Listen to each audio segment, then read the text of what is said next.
world has written books that have sold by millions.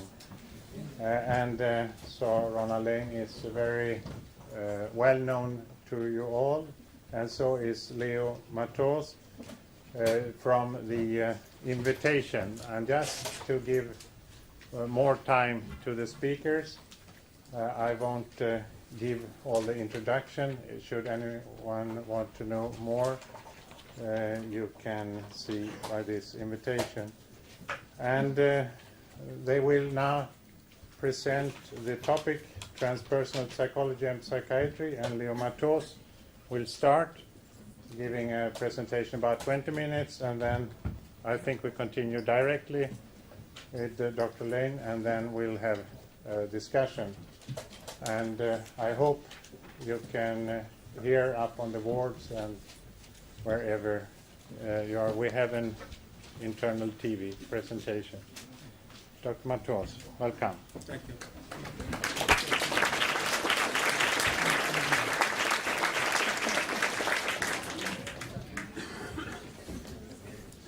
Well, I like to start. Do you have it?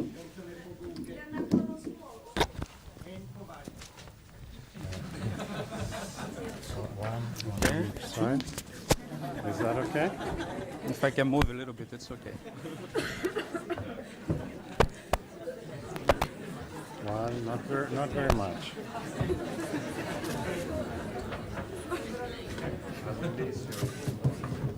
Okay, I want to start by defining the term transpersonal.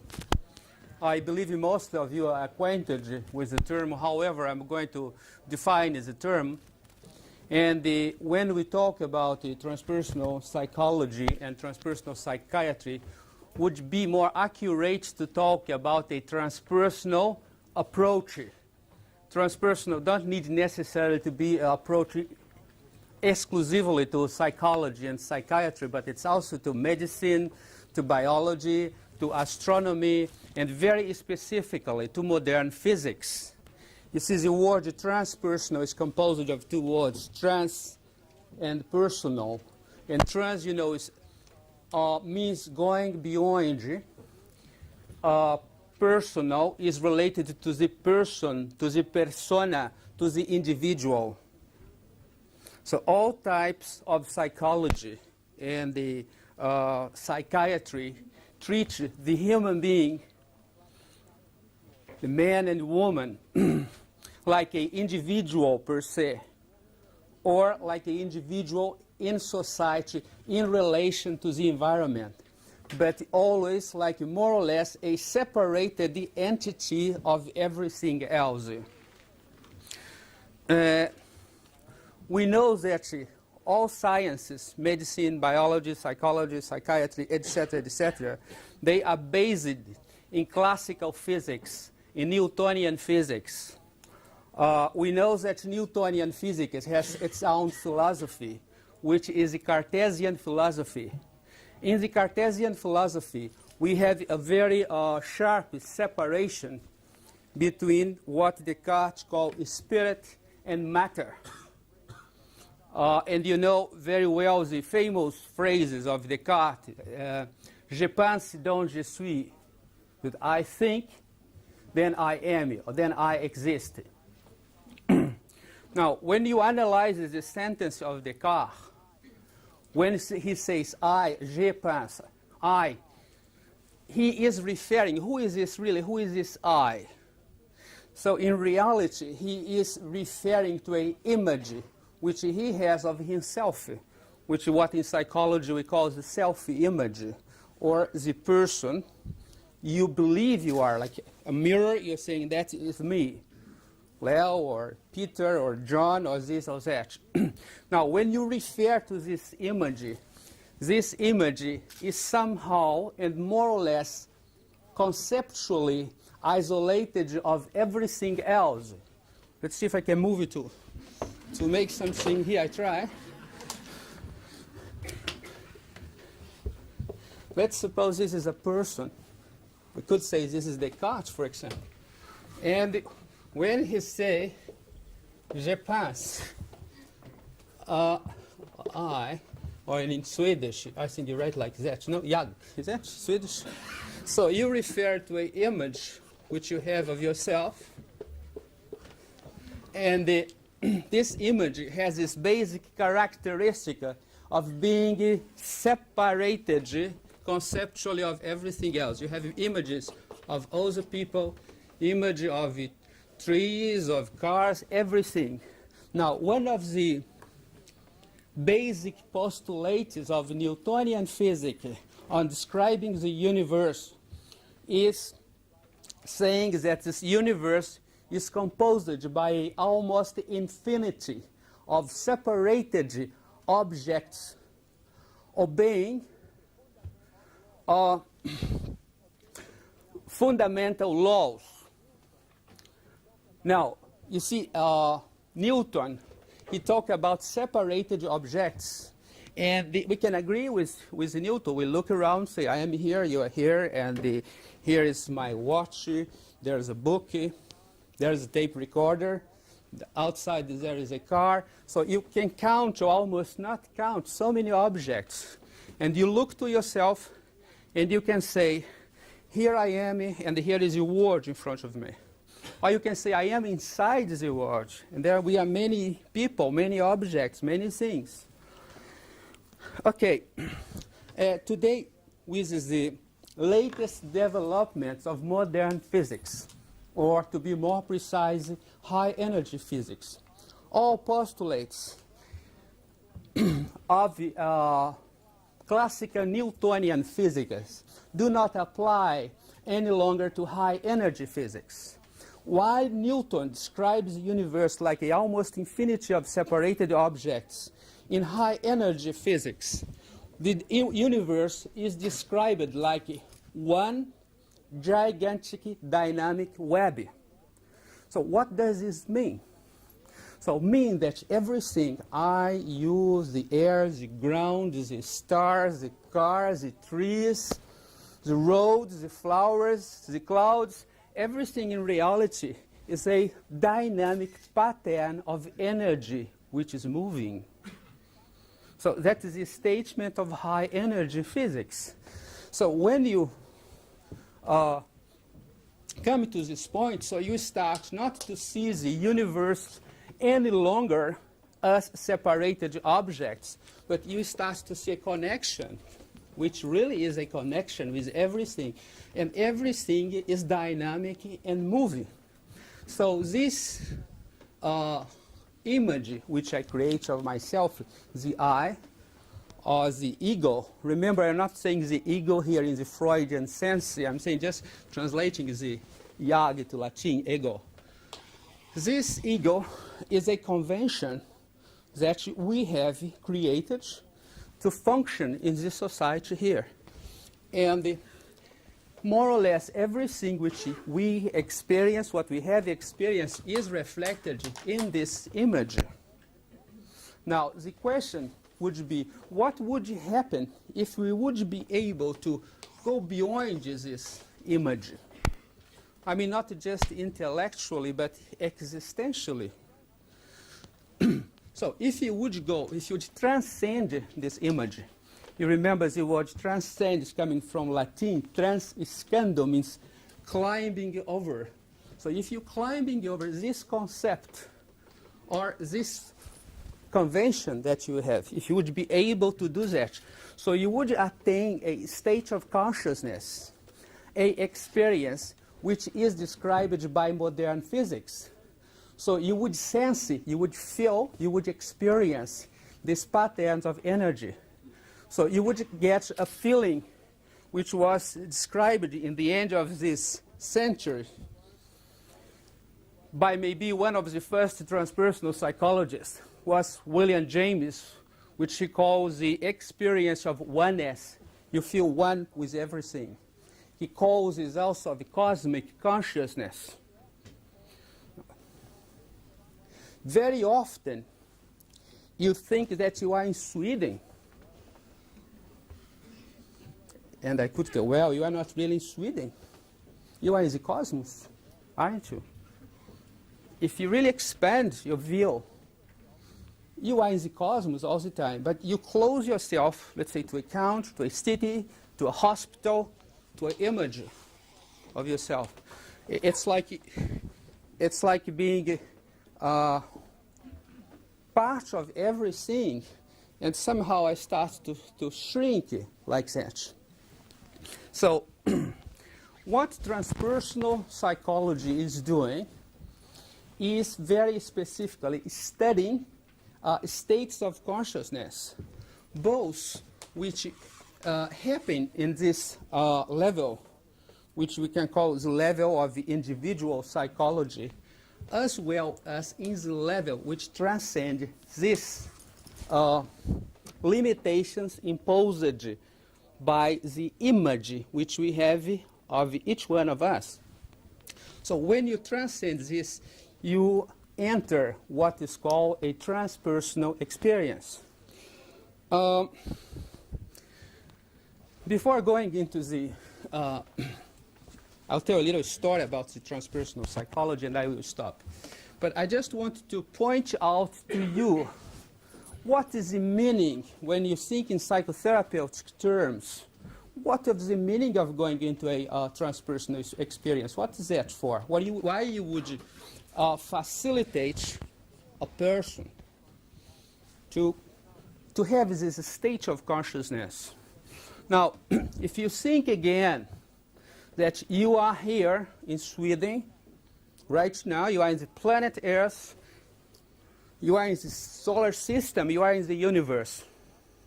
In terms of modern physics, you cannot even say that you are inside of the universe or outside. You cannot even say it would be absurd in terms of high energy physics to say that you are part of the universe. Would it be more correct to say that you are the universe? This is not psychology, this is physics.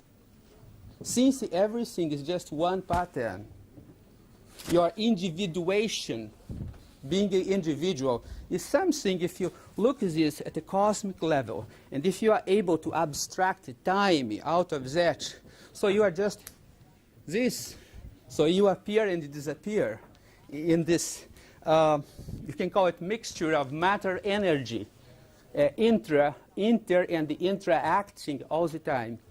Now, if the universe is flowing energy, so your natural state of health, your natural state of body and mind would be flowing, would be accepting the transformation with what is happening in your body all the time. Like, for example, death and dying.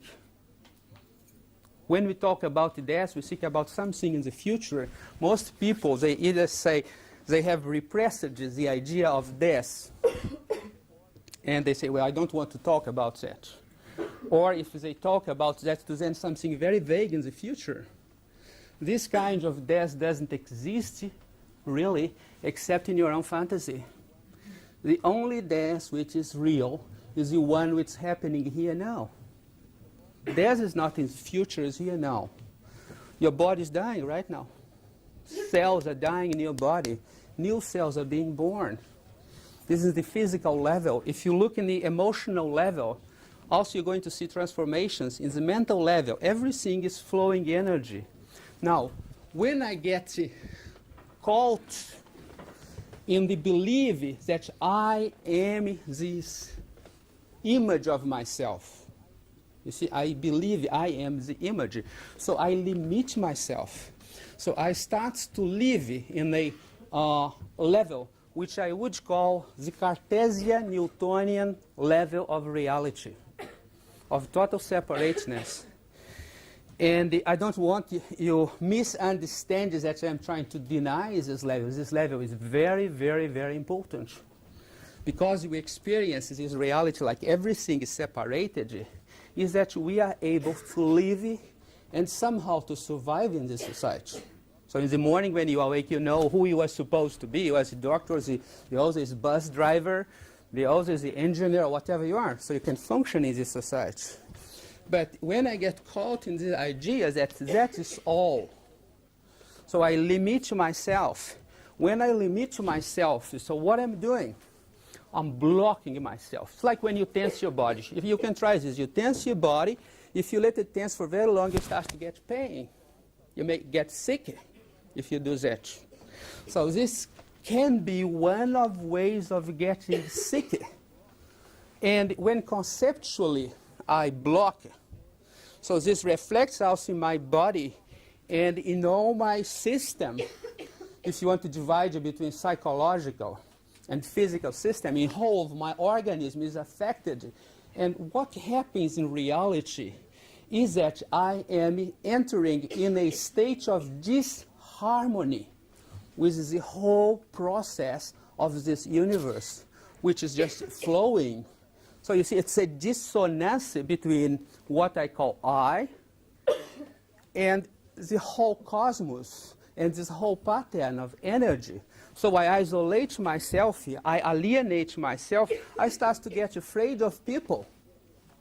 Who is this people here now? What they are thinking about me? Am I performing well now? Do they understand what I start to shrink, which is one approach to life. So in those approaches say, well, we are here now. Okay? That's one level of reality, which is very important. And there is another level also, and they exist simultaneously. So the meaning of bringing a person, I don't like very much to use the word patient because of the Latin origin of patient, which has to do with passivity. I call patient a person. When you bring a person into other levels of awareness, what happens, to put it in very simple terms of energy, the person starts to unblock energy which was repressed. If you want to put it in another context, so you can say that traumatic situations, trauma is nothing else but pain which has been kept inside you, which you experience subjective, like a kind of negative energy which has a self-destructive power. So when you move away from this, you transcend this image, or you move to another level of consciousness, so you start to unblock the energy which have been blocked. Now, there are hundreds of techniques to do that, and I don't think we have time today to talk about these techniques. I want just to use a couple of minutes more to tell you about the history of transpersonal psychology. When we talk about transpersonal psychology, it's nothing new in reality. When we talk in psychology in the West, we have many people have a kind of I would call superior attitude, say, oh, only we know, only we are civilized. So in transpersonal psychology, we try to be open, let's say panoramic, open-minded, and we see any psychology which has existed in a cross-cultural and historical context as a psychology to be studied. So let's say the psychology of the pre-Columbian civilizations in America, the shamanistic psychologists, the Tibetan psychology, the Hinduist psychology, the Christian psychology. So then for us, religion is not religion anymore. It's just a system of psychology which can be studied, and eventually you can use something of that system and techniques which can be integrated into a psychotherapeutic context. So transpersonal psychology is nothing new. But in the West, this was systematized like a body of knowledge, and one of the pioneers is Dr. Ronald Laing, and he is the first one who uses the term transpersonal, which is in one of his books called The Politics of Experience, which was published in 1966. And the other founders of this school of psychology and psychiatry are Abraham Maslow and the Anton Suchich and the Stanislaw Grof. The first journal of transpersonal psychology was published in the United States in the autumn of '69. We had the first Congress of Transpersonal Psychology in 1972 in Iceland. And from '72 until now, in 1982, we have had 6 congresses already. Congresses which are attended not only by psychologists and psychiatrists, but very much by high-energy physicists, by biologists, and people of different professions, different scientists gathering together, making possible the emergence of a new paradigm in science. And it's like psychology has been some 50 or 60 years behind physics. And now what we are trying to do with transpersonal psychology is caught up with physics. So now on Sunday, we are starting our 7th International Congress of Transpersonal Psychology. It's going to be in Bombay. We have had it in different places of the world, in the United States, in Australia. And we are expecting more than 1,000 people from all over the world attending this Congress. So I want to finish now and give the word to Dr. Laing.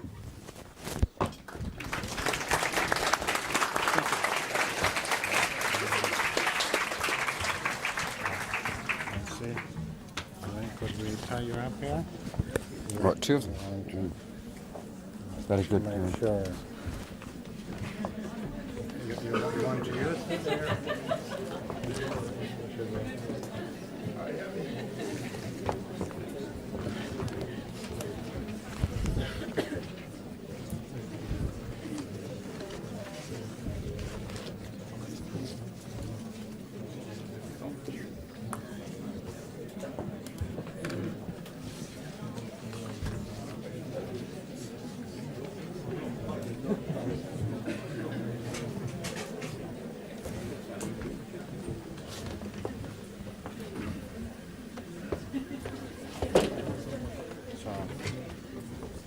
Sure. Yes.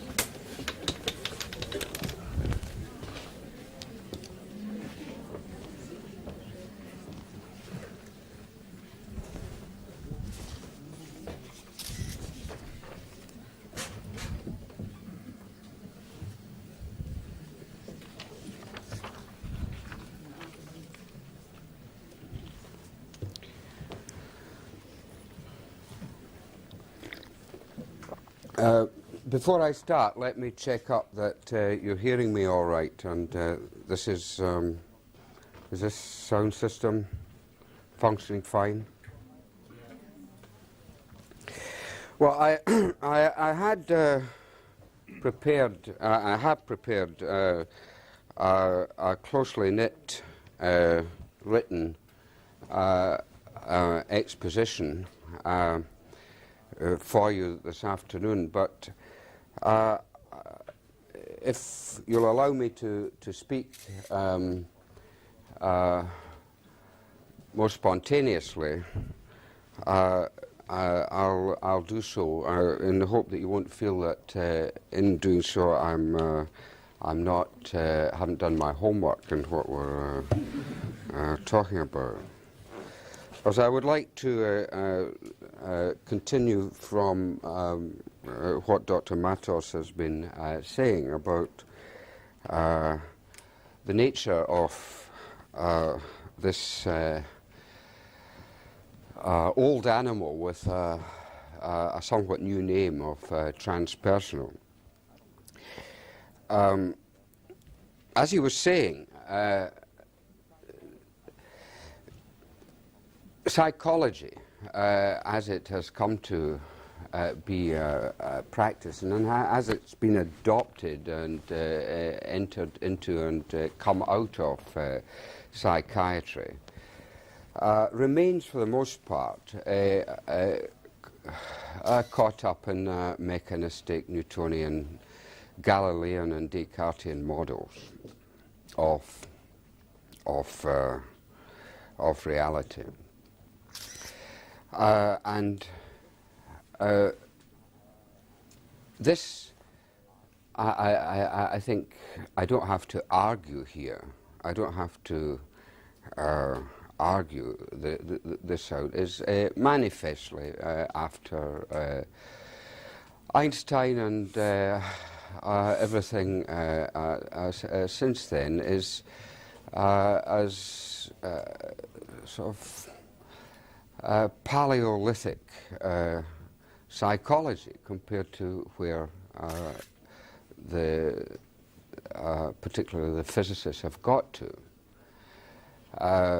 In this Congress in Bombay, for instance, there are people going to be there which range from the Dalai Lama on the one hand to Nobel Prize winning physicists on the other. And the problematic is, from the point for us psychologists and psychiatrists, is has got a number of features, and let me perhaps divide them into three headings.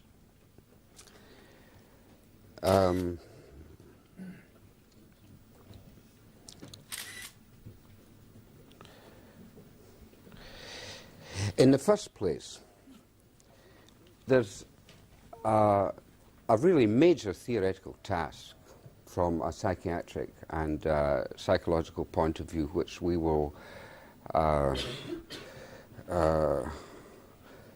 just allude to in the first place, of being able to express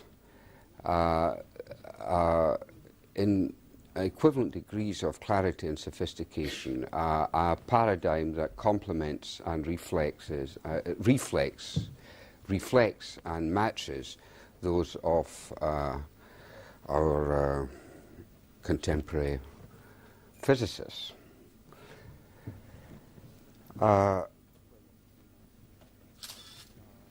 When we have this situation of separate objects in space obeying the same laws,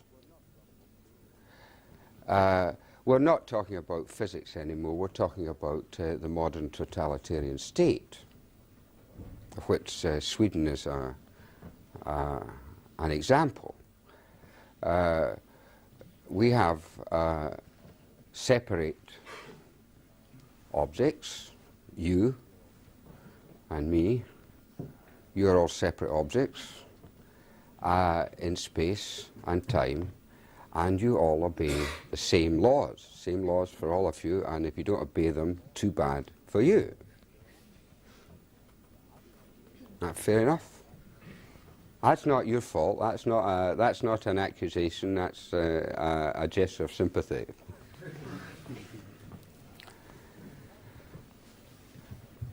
Because the deposit of this way of thinking is deposited in the structure of our society. And the structure of our society, based on separate objects, all qualitatively alike, no qualitative difference, and all objects, and all obeying the same laws, is a very quick, rapid way of stating the paradigm of the modern state.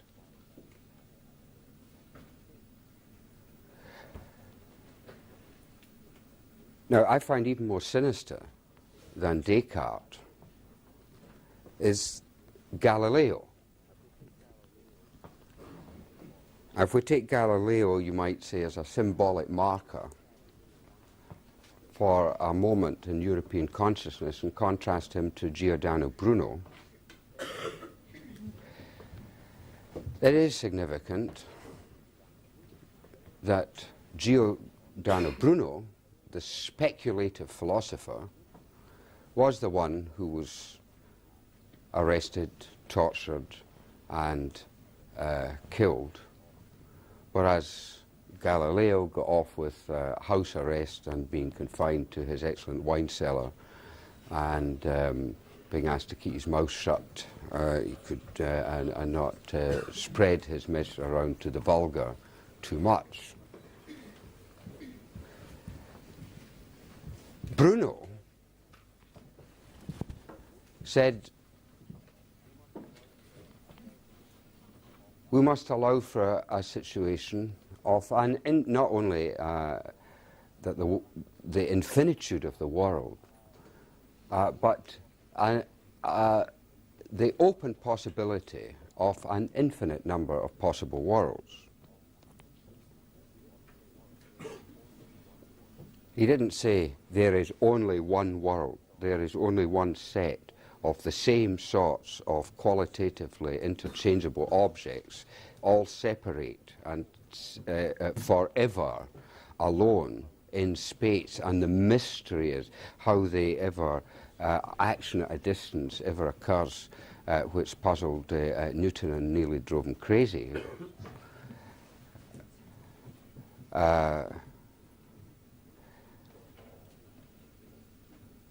So it seems that the way we went was in the direction of Galileo.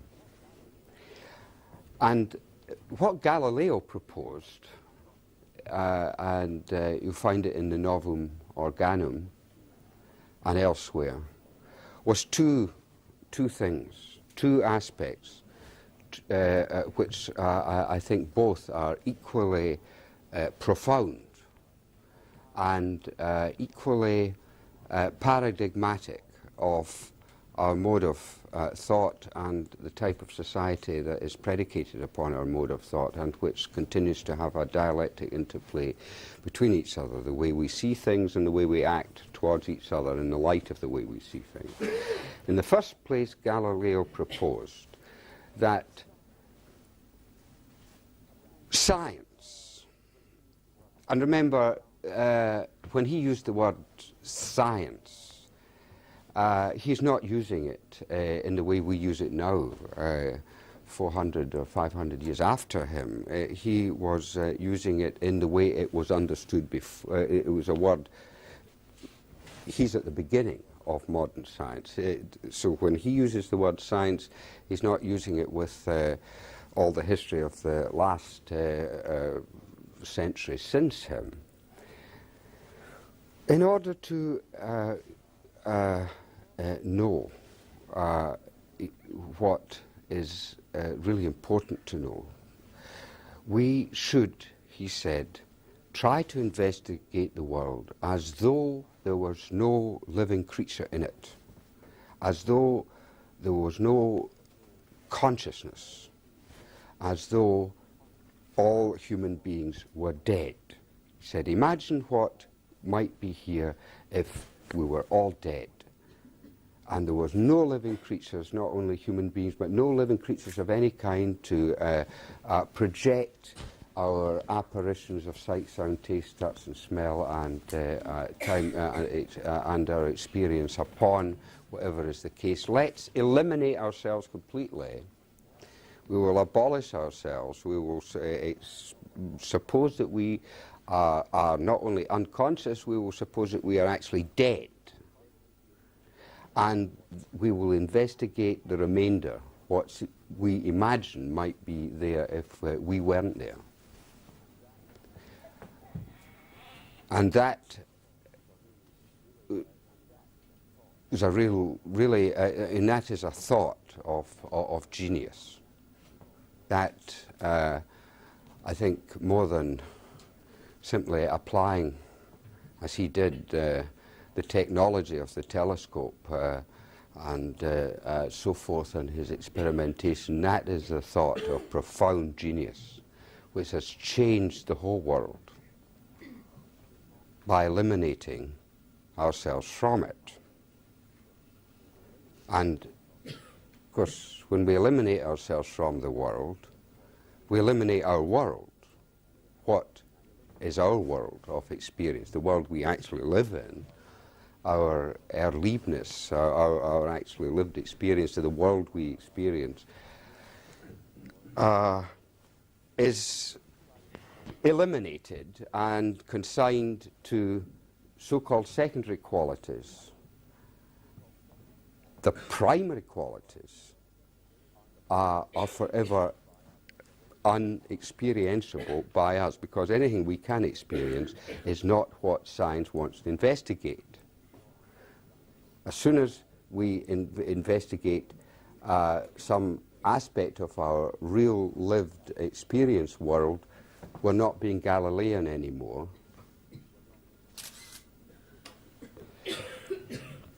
So what is the use to a scientist of that world? This world, our world? Well, I asked a very well-known physicist that question a little while ago, and he asked me, please don't use my name when you tell them what I said. I asked him, well, what is it all doing here? I mean, what is it, all this, you know, to you as a mathematical theoretical physicist? And he looked around at it. I mean, you never thought of that, but he said, well, I suppose it's very useful. Now, with the whole world, as we live in it, as it is lived by us, has simply become a very treacherous and imperfect scientific instrument. It's simply a tool. It's something to be used to penetrate beyond it. If we get in the right way of penetrating it to get beyond it, then we can use the world. We can use the whole world as a tool to go beyond it. He said, some months later I met him again, and he said, I admit I said that, but I don't want you to use my, don't tell him that I said that. And it actually changed his mind, he said, having realized that that's what he did think as a physicist. Now, when we've abolished the world in theory like that, it seems only a footnote to wait for us to demolish it in practice. We've already destroyed the world, discarded the world in that Galilean sense of theory. And when we do that, we know that we set a ball rolling, that it seems only a technological footnote now to destroy it in practice, as it has already been done in theory.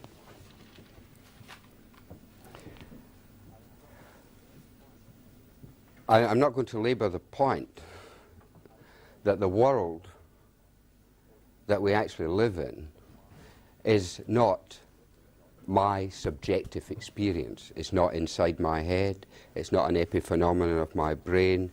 It's not inside rather than outside the world, and you and us here are all together, and it's neither inside or outside. And it is normalized, if you like, as it were. It's a normalized hallucination, hallucinatory delusional system that we are fundamentally characterizable as separate, independent, quantitative objects in space which mysteriously hallucinate back to themselves the appearance of being people living in an actual world together.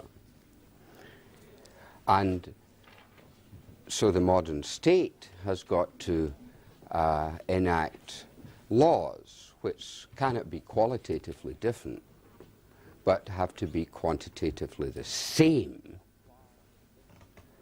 to be applied to everyone quantitatively equally, with and so, I mean, the logical end of that is that we might as well simply have everything computerized and have ourselves computerized. The computers will govern us because all they do is calculate quantity and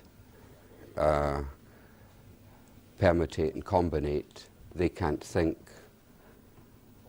and that's thought is the last thing that we want in that system. And the second thing that Galileo and not the Galilean, the Descartian, and the Francis Baconian scientific world has, or scientific paradigm that I want to mention is proposed to us. It comes from Bacon, which is Francis Bacon.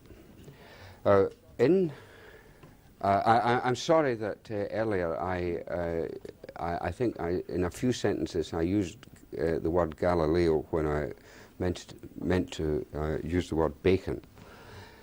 But we're now talking about Bacon, and we're talking about we're putting together Galileo, Bacon, and Descartes.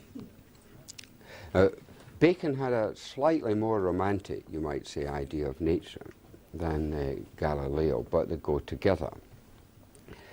He said, nature is a lady.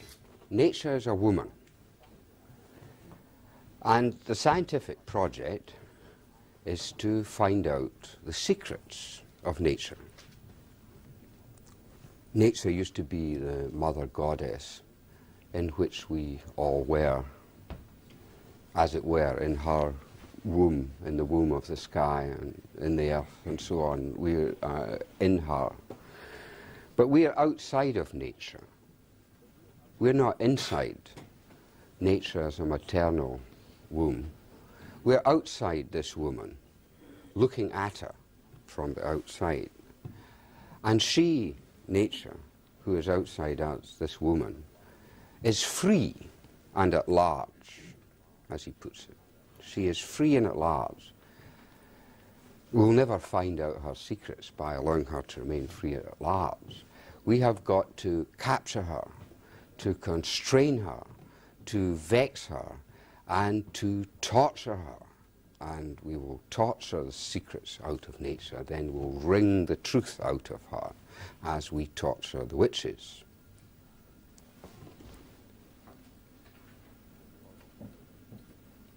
Now, for the feminists here and anyone else who's sensitive to that sort of thing, I hope I don't have to sort of indicate the extent of that as a scientific, political, ideological, ontological program, and the extent, whichever way you like to put it, of the divorce and lack of friendliness, lack of love between man standing on the outside of everything that we might say we're inside, with no other interest in nature but to torture her secrets out of her.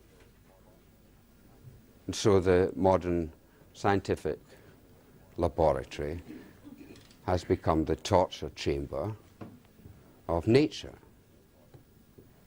Scientific laboratories are the torture chambers of nature, as proposed explicitly by Francis Bacon, who was the Lord Chancellor of England at the time of torture, and who signed the appropriate forms for appropriate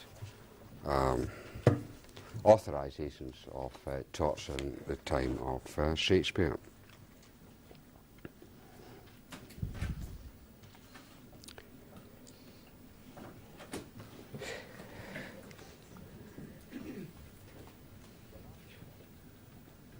The last point, then, I want to make, and I'm take another 2 or 3 minutes to make it, and then Dr. Matos and I will be available for discussion for a little while. It's all very well talking theoretically about these things, but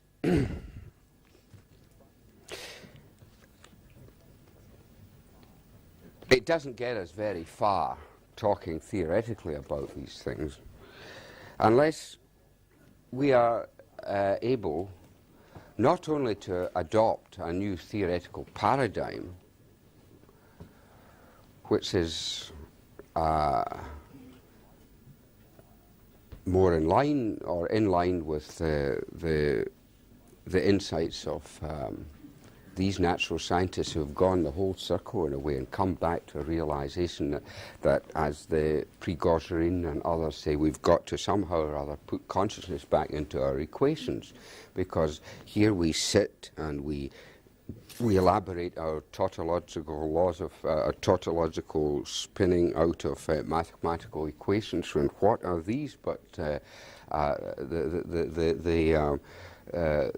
regularities and formalisms and of our own minds, of our own consciousness, and then as we, with more and more sophisticated probes, investigate this physical world, we keep on finding in the physical world sort of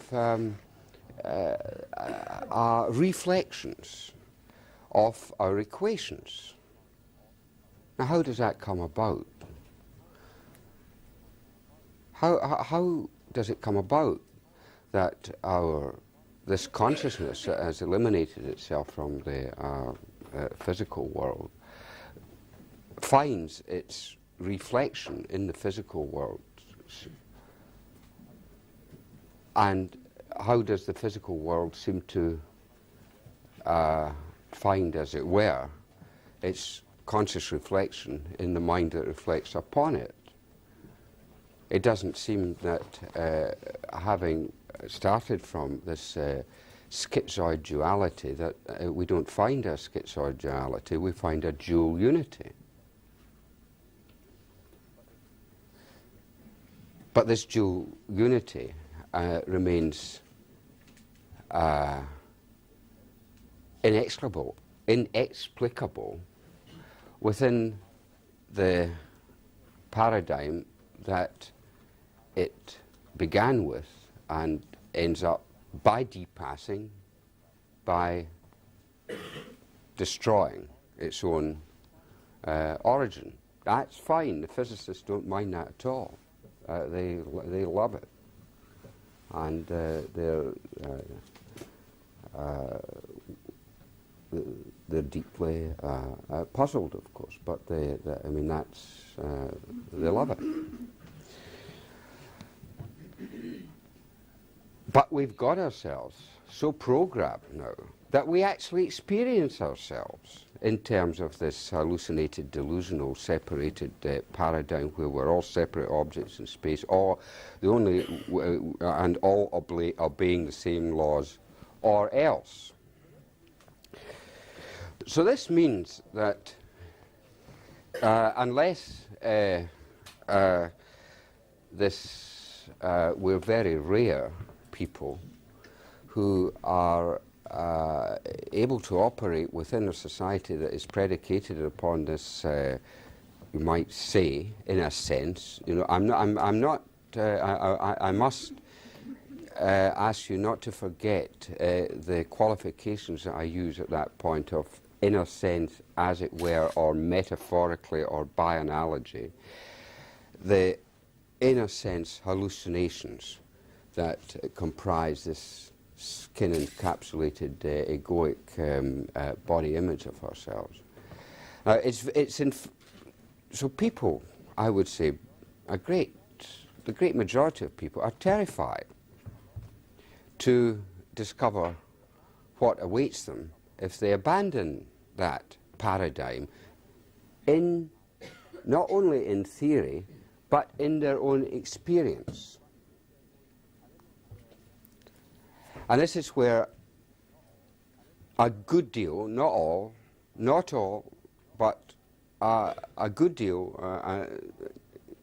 whether you to regard it as a lot or but certainly among the people who come to us as psychiatrists, as psychiatric patients, some of them have run in their lives to such a non-composable set of contradictory and paradoxical situations that this paradigm in their own experience has partially broken down without them having gone the whole way and without having dissolved totally and completely, and without them being able to integrate that realization with the life that they and we all have to live in our society as we find it. So that in the Western world pays highly for its contradictions. There's quite a number of our own population are in states of confusion and bewilderment and consternation and terror and fright and so on, because they are not able to hold together this experiential shadow of the Galilean, Descartesian and Baconian paradigm, and they haven't been able to cross the river the whole way to the other side. So they get, as it were, shipwrecked somewhere between.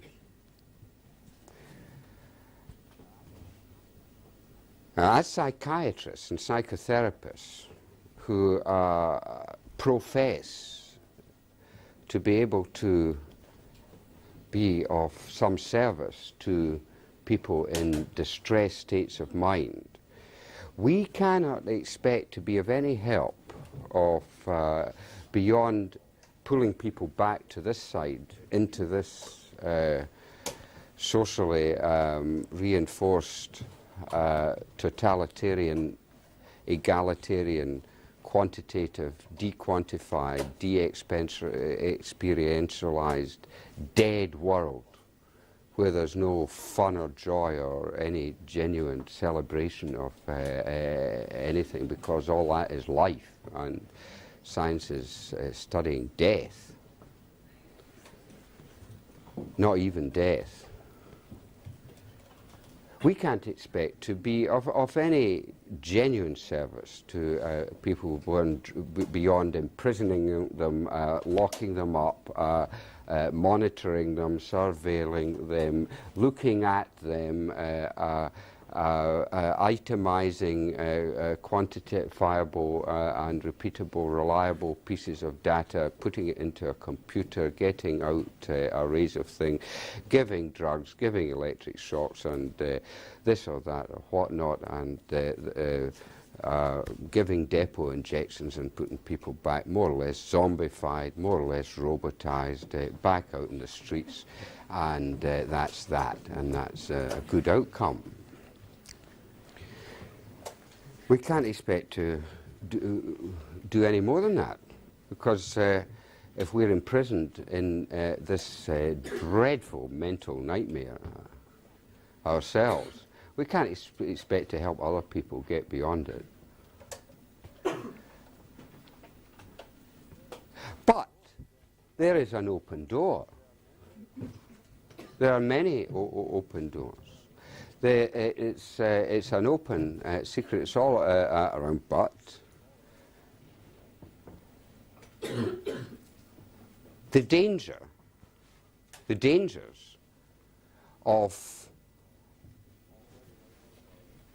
getting out of our enclosed space capsules that we're in, our own straitjackets, our own imposed prisons and reciprocally imposed prisons, are quite real. Otherwise we wouldn't have so many patients. And psychiatrists, I would say, as a profession, are perhaps more afraid of the mind than any other profession. As Adolf Meyer said, the occupational disease of psychiatrists is psychophobia. psychiatrists, as I mean, I'm not speaking individually or personally, but characterizing a certain trend within the psychiatric profession is a condition, you might say, of psychophobia, the fear of the psyche, because psychiatrists can see what happens to people who don't, whose ordinary ego dissolves to some extent, but who don't find a way of functioning in an integrated manner within our society. In other words, psychiatrists are terrified to become patients because they know perfectly well what happens to a patient.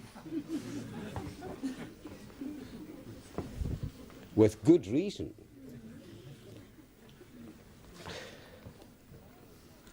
But all is not lost, all is not...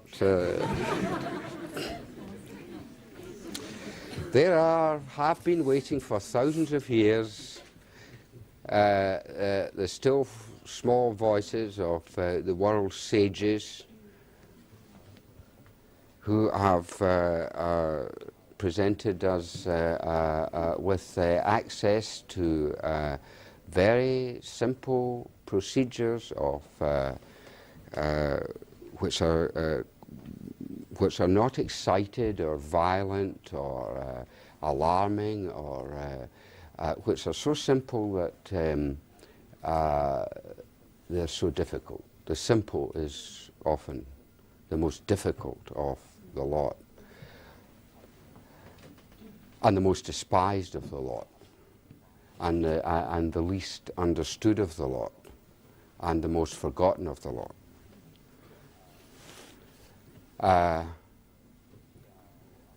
These terms go under, you might say, the general heading of meditation, and different traditional practices of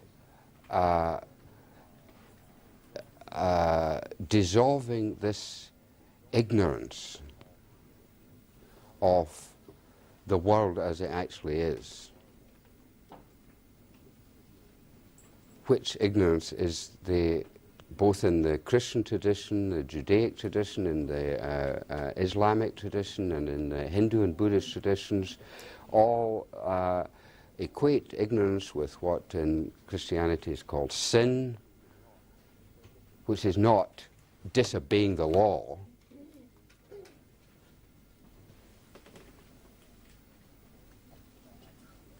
as St. Paul says, the law brought sin into the world. The belief in the law is the deepest Christian sin.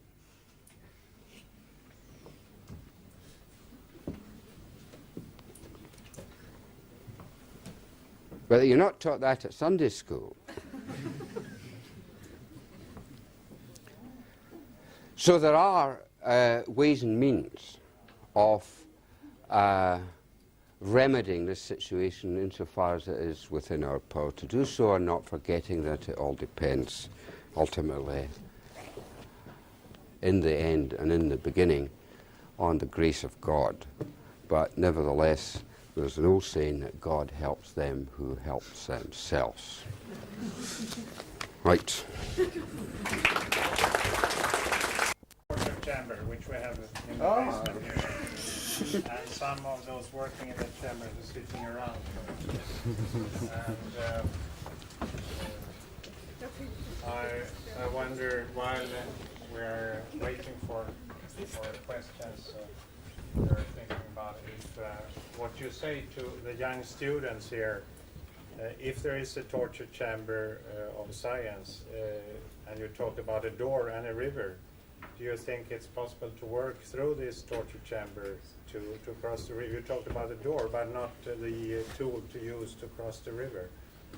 And do you think it's possible through science and torture chamber to come out through the door on the other side for a better life? Or you think there is a shortcut?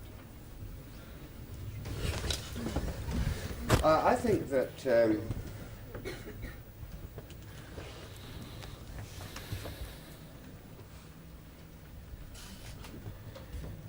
one's not going to get any distance with a methodology of cruelty.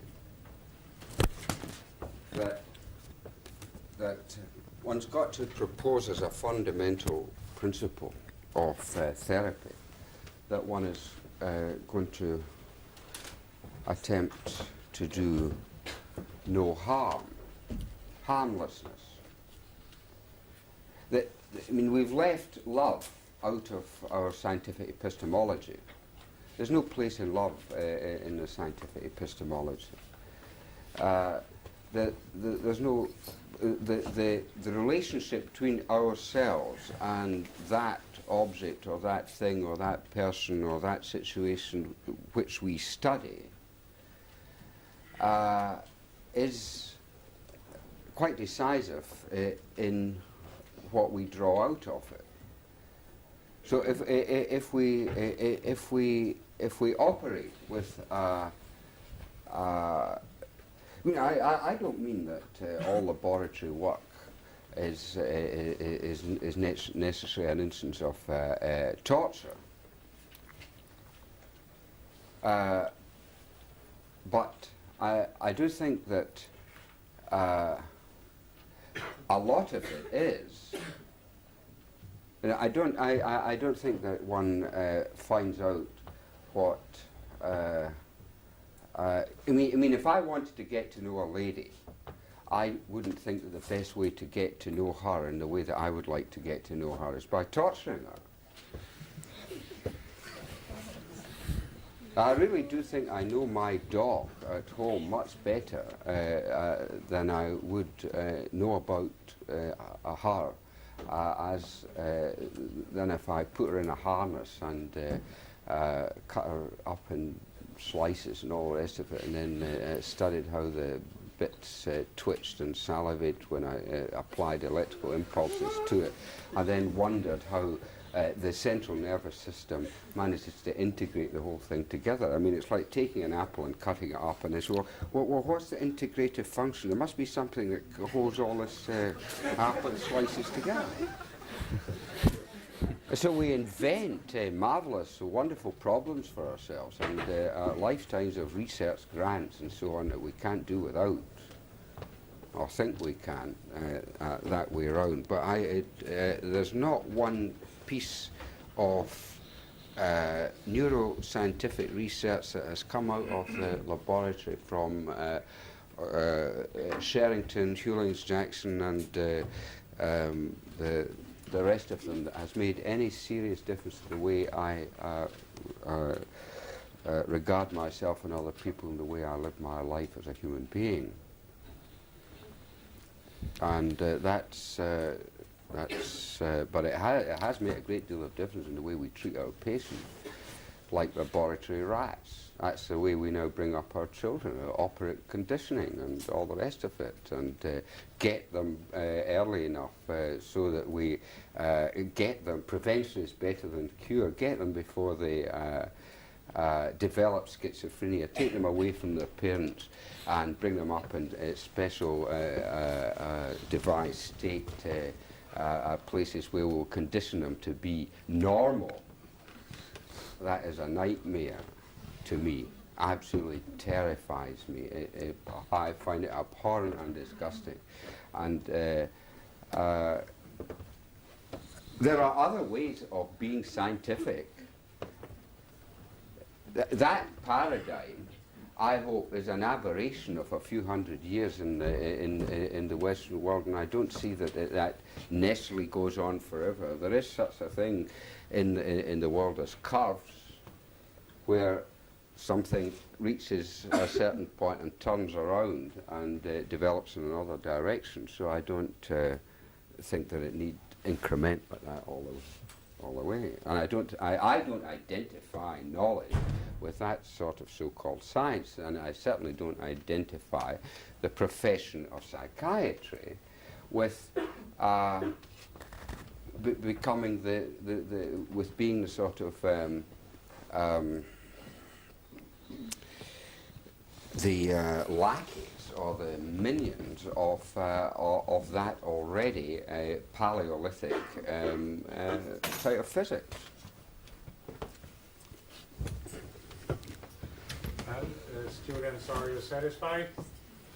With, go on through the door. But you have some questions? Yes. There are, since there are many new people here, would you please identify yourself? My name is Thomas. I'm not doing anything particular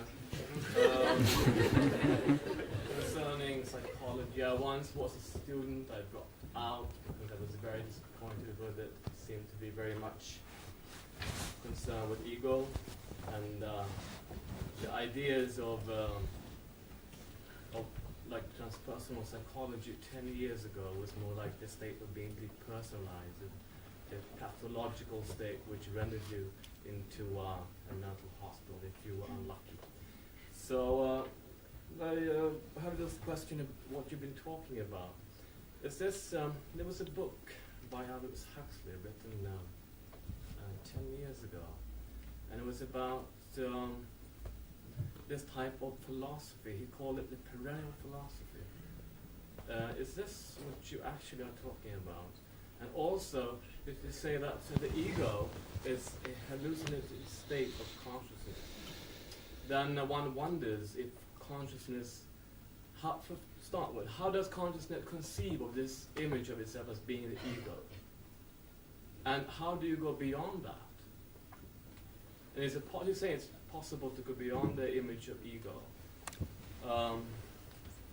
using perhaps some techniques from different types of meditation. But why do we get into this state of feeling like we are separate people in this bag of bones, and that you're here for this period of time, and when you die, that's finished, it's all over with, and you're only touched for short times? What's your question? My question is, start with, if this was what you were talking about, if this is a perennial philosophy you've taken up, just used another term called transpersonal psychology, and then how does this ego thing start with anyway? Could you please try to elucidate that for me if possible? Well, the term perennial philosophy is an old term, and it was reintroduced into Western rationalism by Aldous Huxley's father, Thomas Huxley,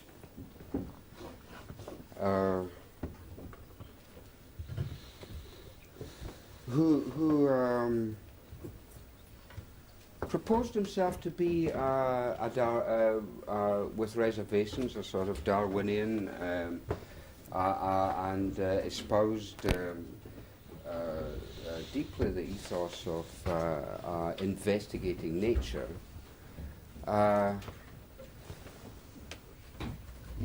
Much more from the ethological point of view, and investigating nature free and at large. I mean, we can investigate nature free and at large. If we want to find out how, the lions and the tigers and all the rest of it actually conduct themselves, then you won't find that out by putting them into zoos and circuses and laboratories. I find it much more interesting, apart from anything else, to discover how things and people and animals and creatures get on when they're free and at large. It's so dull and drab and unpleasant to do otherwise, and there's so much that one can continually learn. In terms of then how do we get, how do we actually discover for ourselves that the nature of this body ego image that psychiatry has written, psychiatrists have written a lot about? Well, we can do that. I can give you a whiff of that in 2 minutes just now, if you want to try it out. I find I do this any time of the day and night. Do you want to try this out for 2 minutes? Just a sort of practical sort of thing, if you follow me for 2 minutes in this. Now I'm standing here, and I'm going to invite you and everyone, if you want to. If you don't want to, don't have to do so, but it's just, we have to do it just straightforward. I'm going to address myself to what my face is. My face. Now, I haven't got a mirror. I can't actually see my face without a mirror, or without looking into a pond, or without seeing a reflection of my face.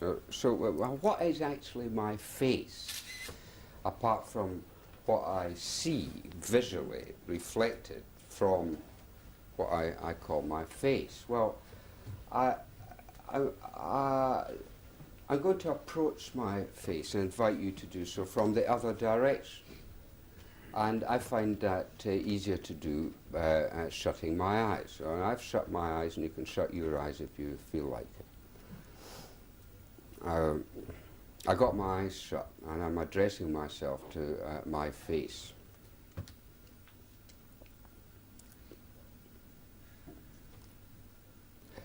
Well, if you haven't, you might find that what you can find your face. Now, if you've got your eyes shut, if what you are now calling your face is a mental picture of your face, then that's simply a memory of your own reflection in a mirror. That's not your face. I mean, you might think your face is that mental image that you've got in front of you with your eyes shut, but you turn that mental image round, put it over you, and that's your face. I want to get to one's face as a direct experience of my face. Now, so if I've got this mental image, visual image looking at me, facing me, which I'm out of confusion called my face, which is, as I said, a memory of a reflection in the water, in a mirror. I can let that stay there, but I'm not paying any more attention to that, because that's not what I'm trying to get to. I'm now addressing myself to that zone in space where I suppose my face to be. The lights are quite hot here.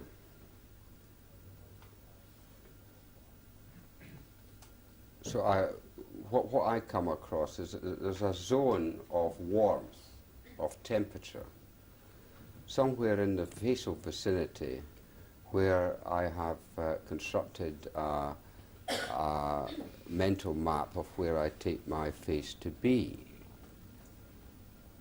As I'm going to discard this mental map now, because that's not my face, that's a mental image construct, very visualized, but includes kinesthetic and all sorts of muscular cues, etc., etc. All that's looking at my face from the outside and seeing it reflected in mirrors and remembering that reflection and interjections of this and that, etc. So, but there's a sort of zone of warmth in space. It's as I'm talking and concentrating in that zone of warmth. It's a sort of quite a sort of rosy cloud in the sky, as it were, of a sort of warm zone. But what is it made up of?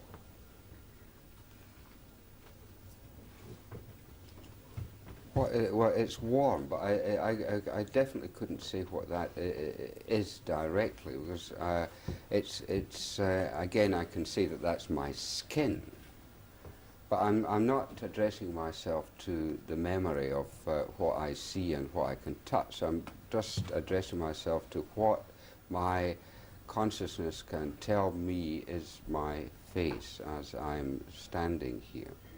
As I'm continuing to talk and concentrate on this, this zone of warmth is actually beginning to dissolve somewhat.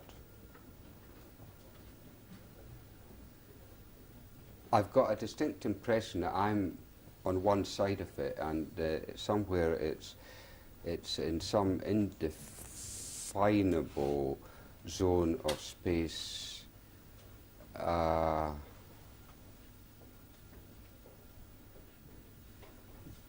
and that those other faces, like mine, that I'm talking to, are somewhere in a space that is, but then that's a visual space that is not the space that I'm now in.